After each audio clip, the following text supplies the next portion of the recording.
Welcome to the bird media. నేను మీ పవన్ కృష్ణమూర్తి. నాతో YSR what ever it may be, book name written by Vijayalakshmi గారు, స్వర్గీయ రాజశేఖర రెడ్డి గారి సతీమణి. ఆ పుస్తకం చాలా చక్కగా రాశారు. దాంట్లో 53వ పేజీలోనో 58వ పేజీలోనో ఒక సన్నివేశాన్ని మెన్షన్ చేశారు. ఏంటంటే, రాజశేఖర రెడ్డి గారు పాదయాత్ర చేస్తున్నటువంటి సందర్భంలో జగన్మోహన్ రెడ్డి గారు తన తండ్రి పాదయాత్ర సక్సెస్ అవ్వాలని నాటుకోడి తినడం మానేశారు. అదేంటి నాన్న, నీకు నాటుకోడి అంటే చాలా ఇష్టం కదంటే, అమ్మ నాయన అక్కడ తిండి తిప్పల్సరిగా లేకుండా పాదయాత్ర ప్రజల కోసం చేస్తూ ఉంటే నేను ఇక్కడ కూర్చుని నాటుకోడి తినాలా అమ్మ అని అన్నారట. ఏంటి నాటుకోడి గోలా అంటారా? ఆంధ్రప్రదేశ్లో ఇప్పుడున్నటువంటి అతిపెద్ద సమస్య, that the question raised by honourable MP of Kadapa mister YS Avinash Reddy in the parliament. ఏంటో తెలుసా? ఆంధ్రప్రదేశ్లో మటన్ కంటే నాటుకోడి ధరలు చాలా అత్యధికంగా ఉన్నాయిట. నాటుకోళ్ళ ధరలు అత్యధికంగా ఉన్నాయట. వాళ్ళే కదా ఎవరు తినడానికి నాటుకోళ్ళు దొరకట్లేదు సరిగ్గా, ఇన్ ద సెన్స్ అంత కాస్ట్లీగా మారిపోయాయి అని చెప్పని ఆయన పార్లమెంట్లో చెప్పారు. తప్పే ఉంది పవన్, ఆయన చక్కటి ఆర్టిస్టు, ఆర్ట్ని గౌరవించాలి అది అంటారా? నేనేం చెయ్యలేను.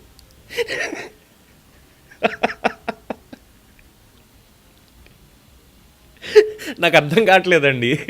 ఆంధ్రప్రదేశ్లో అయ్యా మా పోలవరానికి నిధులు ఇవ్వండి, మాకు అమరావతికి నిధులు ఇవ్వండి, లేదంటే మా కడపకి నిధులు ఇవ్వండి, ఇగో మా దగ్గర ఇలా ఉన్నాయి, రేర్ ఎర్త్ మినరల్స్కి ఏదో మన కారిడార్ ఓపెన్ చేస్తున్నారు కదా, మా కడపలో ఇలా ఉన్నాయి, దానికి సంబంధించిన విధి విధానాలు ఏంటి చెప్తే మేము కూడా సహకరిస్తాం, ఇలాంటివి ఏమైనా మాట్లాడి చెప్తే బాగుంటుంది. కానీ ఇక్కడ నాటుకోడి మీద కుట్ర జరుగుతుందిట. నాటుకోళ్ళు తినాలనుకునే వాళ్ళకి ఎంత బాధ ఉందో తెలుసా మీకు అని చెప్పి పార్లమెంట్లో అడుగుతుంటే ఏమనాలి నాకు అర్థం కావట్లా. లిటరల్గా నాకు ఏమనాలి అర్థం కావట్లేదు. రాష్ట్రంలో ఇంకా వేరే సమస్యలే లేవు, ఏమీ లేవు.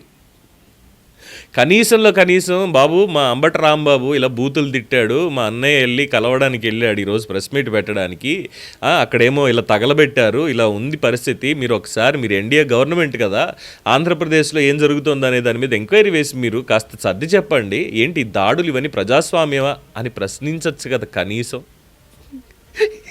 నాటుకోళ్ళు 500 రూపాయల నుంచి 900 రూపాయల దాకా ఉన్నాయట, తినడానికి దొరకట్లేదుట. చిచ్చి, అది పార్లమెంటా? అది ఏమైనా పార్లమెంటా లేదంటే మిలిటరీ హోటలా?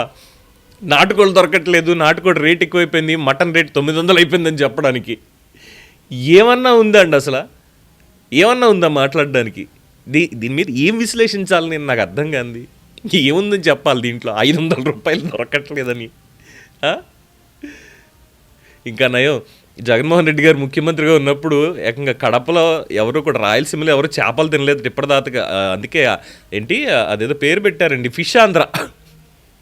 ఎలా వస్తాయి ఐడియాలు వీళ్ళకి? రాయలసీమలో అందరూ ఇప్పటిదాకా మటన్ చికెన్ తిన్నారు, ఫిష్ ప్రాన్స్ రొయ్యలు ఇలాంటివి ఏం తినలేదు, ఈసారి నుంచి మీకు లాబ్స్టర్స్ అంటే పీతలు రొయ్యలు చేపలు వస్తాయని ఫిష్ ఆంధ్ర అని పెట్టారు అక్కడ. ఈయనేమో పార్లమెంట్కి వెళ్ళి నాటుకోళ్ళ గురించి మాట్లాడుతున్నాడు. సోషల్ మీడియాలో జోక్ ఏంటో తెలుసా? అవినాష్ రెడ్డిని నాటుకోళ్ళ వ్యాపారం ఎవడో మోసం చేశాడు. ఆ మోసం చేసినటువంటి దానికి వాళ్ళ ఇంట్లో ఫంక్షన్కి ఎక్కువ డబ్బులు తీసుకుని నాటుకోళ్ళు సరఫరా చేశాడు. అమ్మో నా దగ్గర ఇంత దోచేశాడా, ఇంత దోపిడీనా, నాకేలా అయితే సామాన్య ప్రజలకు ఏమవుతుంది దోపిడీ నాటుకోళ్ళ పేరుతోడని చెప్పి పార్లమెంట్లో చెప్పారని సోషల్ మీడియాలో వైరల్ అవుతుంది ఇప్పుడు.